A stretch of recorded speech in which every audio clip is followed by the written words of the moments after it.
السلام علیکم، کیا حال ہے؟ طبیعت سے ٹھیک ہے؟ مزاج ٹھیک ہے؟ آج ہم ایک ٹاپک ڈسکس کر رہے ہیں 1857 سے 1947 تک کے اہم حالات واقعات۔ ذرا تصور کریں، آپ اپنے گھر میں رہ رہے ہیں، آپ کے آباء و اجداد کی زمینیں ہیں، آپ کا کاروبار ہے، آپ کی یادیں ہیں۔ اچانک ایک دن آپ کو سب کچھ چھوڑ کر ہجرت کرنا پڑے۔ آپ صرف اس امید پر سفر کریں کہ آپ کی آنے والی نسلیں ایک بہتر مستقبل حاصل کر سکیں گی۔ آخر ایسا کیوں ہوا؟ پاکستان کیوں بنایا گیا؟ کیا یہ صرف زمینیں حاصل کرنے کی جد و جہد تھی یا اس کے پیچھے بڑا مقصد تھا؟ آج ہم 1857 سے 1947 تک کا بہت تاریخی سفر جانیں گے جس نے دنیا کے نقشے پر پاکستان کو جنم دیا۔ دوستو، پاکستان 14 اگست 1947 کو اچانک وجود میں نہیں آیا۔ اس کے پیچھے تقریباً 90 سال کی مسلسل جد و جہد، سیاسی تحریکیں، قربانیاں اور خواب تھے۔ یہ کہانی شروع ہوتی ہے 1857 سے، ٹھیک ہے؟ اب 1857 سے ہی کیوں شروع ہوتی ہے؟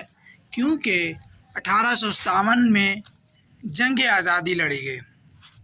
1857 میں برصغیر کے لوگوں نے انگریز حکومت کے خلاف بغاوت کی۔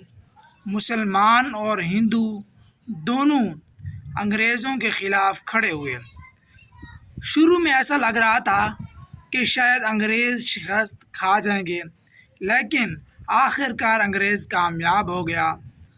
مغل سلطنت کا خاتمہ ہو گیا اور آخری مغل بادشاہ بہادر شاہ ظفر کو بھی جلا وطن کر دیا گیا، ٹھیک ہے؟ اب سوال یہ ہے، جنگ آزادی کی ناکامی کے بعد سب سے زیادہ نقصان کس کو ہوا؟ مسلمانوں کو۔ ان کی سیاسی طاقت ختم ہو گئی، معاشی حالات خراب ہو گئے اور تعلیمی میدان میں پیچھے چلے گئے، کیونکہ انہوں نے وقت کے ساتھ ساتھ جدید تعلیم نہیں حاصل کی تھی۔ اس لیے جب مسلمانوں کی حالت خراب ہوئی تو ایک شخص کھڑا ہوا، اس کا نام تھا سر سید احمد خان۔ انہوں نے مسلمانوں سے کہا، اگر تم ترقی کرنا چاہتے ہو تو جدید تعلیم حاصل کرو۔ اسی مقصد کے لیے علی گڑھ کی تحریک شروع ہوئی اور بعد میں علی گڑھ کالج قائم ہوا۔ یہ ادارہ مسلمانوں کی نئی قیادت تیار کرنے کا مرکز بن گیا۔ اس سے ہمیں کیا سبق ملتا ہے؟ قومیں تعلیم کے بغیر ترقی حاصل بالکل بھی نہیں کر سکتے ہیں۔ 1885 میں انڈین نیشنل کانگریس قائم ہوئی۔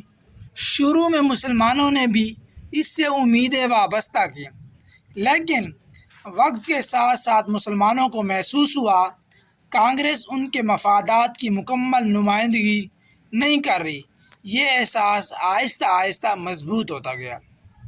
1905 میں بنگال کو 2 حصوں میں تقسیم کیا گیا۔ مسلمان اس فیصلے سے خوش تھے کیونکہ اس سے انہیں تعلیم اور ملازمتوں میں بہتر مواقع ملنے کی امید تھی، لیکن ہندو قیادت نے اس کی سخت مخالفت کی۔ 1911 میں یہ تقسیم ختم کر دی گئی۔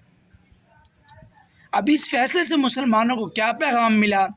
یہ کہ اپنے حقوق کے تحفظ کے لیے انہیں اپنی الگ سیاسی طاقت کی ضرورت ہے۔ 1906 میں ڈھاکہ میں آل انڈیا مسلم لیگ قائم ہوئی۔ یہ تحریک بعد میں مسلمانوں کی سب سے بڑی سیاسی آواز بن گئی۔ مسلم لیگ کا مقصد مسلمانوں کے سیاسی حقوق کا تحفظ تھا، یعنی مسلم لیگ قائم ہوئی۔ جلیانوالہ باغ اور تحریک کے خلافت۔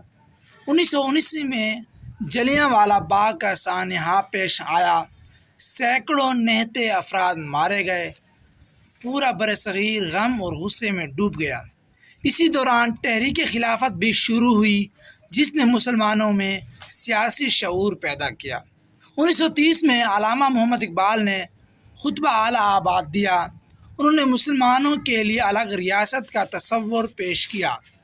انہوں نے محسوس کیا مسلمان اپنی الگ شناخت رکھتے ہیں اور انہیں ایسا نظام چاہیے جہاں وہ اپنی تہذیب، ثقافت اور مذہبی اقتدار کے مطابق ترقی کر سکیں۔ اس سے ہمیں کیا سبق ملتا ہے کہ ہر بڑی حقیقت کے پہلے کسی کے خواب میں جنم لیتی ہے۔ اب پاکستان کا نام، اس ملک کا نام پاکستان کس نے تجویز کیا؟ 1933 میں چودھری رحمت علی نے پہلی بار پاکستان کا نام تجویز کیا۔ یہ نام جلد ہی مسلمانوں کی امیدوار خواب کی علامت بن گیا۔ 1937 کے انتخابات ہوئے۔ پھر 1937 کے انتخابات کے بعد کئی صوبوں میں کانگریس کی حکومتیں قائم ہوئی۔ اس دور کے تجربات نے بہت سے مسلمانوں کے خدشات کو مزید مضبوط کیا۔ مسلمانوں کو لگنے لگا کہ انہیں اپنے سیاسی مستقبل کے لیے الگ راستہ اختیار کرنا ہوگا۔ 23 مارچ 1940 کو لاہور میں قرارداد پیش ہوئی جس سے مسلم لیگ نے منظور کیا۔ اس قرارداد کا نام تھا قرارداد لاہور۔ ٹھیک ہے، یہ قرارداد اتنی اہم کیوں تھی؟ کیونکہ پہلی بار مسلمانوں کے لیے الگ وطن کا واضح مطالبہ سامنے آیا۔ یہی قرارداد بعد میں پاکستان کے قیام کی بنیاد بنی۔ قائد اعظم کی قیادت۔ اب تحریک کو ایک مضبوط رہنما بھی مل چکا تھا، قائد اعظم محمد علی جناح۔ انہوں نے مسلمانوں کو ایک پلیٹ فارم پر متحد کیا۔ انہوں نے کہا، ہم الگ قوم ہیں، ہمیں اپنے مستقبل کے فیصلے خود کرنے کا حق حاصل ہے۔ ان کی قیادت میں تحریک پاکستان کو نئی طاقت دی۔ 1945-46 کے انتخابات۔ یہ انتخابات پاکستان کے حق میں عوامی ریفرنڈم ثابت ہوئے۔ مسلم لیگ نے مسلمانوں کی اکثریتی نشستوں پر زبردست کامیابی حاصل کی۔ اس سے کیا نتیجہ ملا؟ دنیا کو واضح پیغام مل گیا کہ مسلمان پاکستان چاہتے ہیں۔ 1946 ڈائریکٹ ایکشن ڈے۔ 1946 میں سیاسی اختلافات شدت اختیار کر گئے، فرقہ وارانہ فسادات شروع ہوئے، حالات تیزی سے خراب ہونے لگے۔ اب تقسیم کا امکان پہلے سے زیادہ واضح ہو چکا تھا۔ 3 جون 1947 برطانوی حکومت نے اعلان کیا کہ ہندوستان کو 2 آزاد ریاستوں میں تقسیم کیا جائے۔ پاکستان، بھارت، یہ وہ لمحہ تھا جس کا مسلمان کئی سالوں سے انتظار کر رہے تھے۔ ہجرت کی دردناک داستان۔ لیکن پاکستان کا قیام آسان نہیں تھا۔ لاکھوں مسلمانوں نے ہجرت کی، کئی خاندانوں نے اپنے گھر چھوڑ دیے، اپنی زمینیں چھوڑ دیں، اپنا کاروبار چھوڑ دیا، اپنے پیاروں کو کھو دیا، بہت سے لوگ راستے میں شہید ہو گئے۔ سوال یہ ہے کہ وہ یہ سب کیوں برداشت کر رہے تھے؟ کیونکہ انہیں یقین تھا ان کی آنے والی نسلیں ایک آزاد وطن، بہتر زندگی گزار سکیں گے۔ آخر کار 14 اگست 1947 کا دن آ گیا جس کا یہ خواب دیکھ رہے تھے۔ پاکستان دنیا کے نقشے پر ایک آزاد ریاست کے طور پر ابھرا۔ لاکھوں لوگوں کے خواب پورے ہو گئے۔ قائد اعظم محمد علی جناح پاکستان کے پہلے گورنر جنرل بنے۔ دوستو، اصل سوال یہ نہیں پاکستان کیوں بنا گیا، اصل سوال یہ ہے ہم پاکستان کے لیے کیا کر رہے ہیں۔ اگر ہم تعلیم حاصل کریں، دیانتداری اپنائیں، محنت کریں، قانون کا احترام کریں، اتحاد قائم رکھیں تو ہم اپنے بزرگوں کی قربانیوں کا حق ادا کر سکتے ہیں۔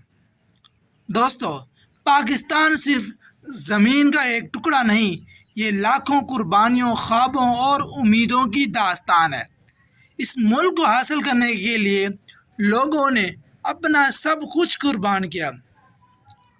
ہمیں چاہیے کہ ہم اس امانت کی حفاظت کریں اور اسے ترقی کی راہ پر گامزن کریں۔ اب میرا آپ سے سوال ہے، آپ کے خیال میں تحریک پاکستان کا سب سے اہم کردار کس نے ادا کیا؟ سر سید احمد خان نے، علامہ اقبال نے، قائد اعظم محمد علی جناح نے؟ اپنی رائے کمنٹس میں ضرور دیجیے. ملتے ہیں نیکسٹ ویڈیو میں. دیکھتے رہیے میرا یوٹیوب چینل حسیب بھائی 2340. اللہ حافظ.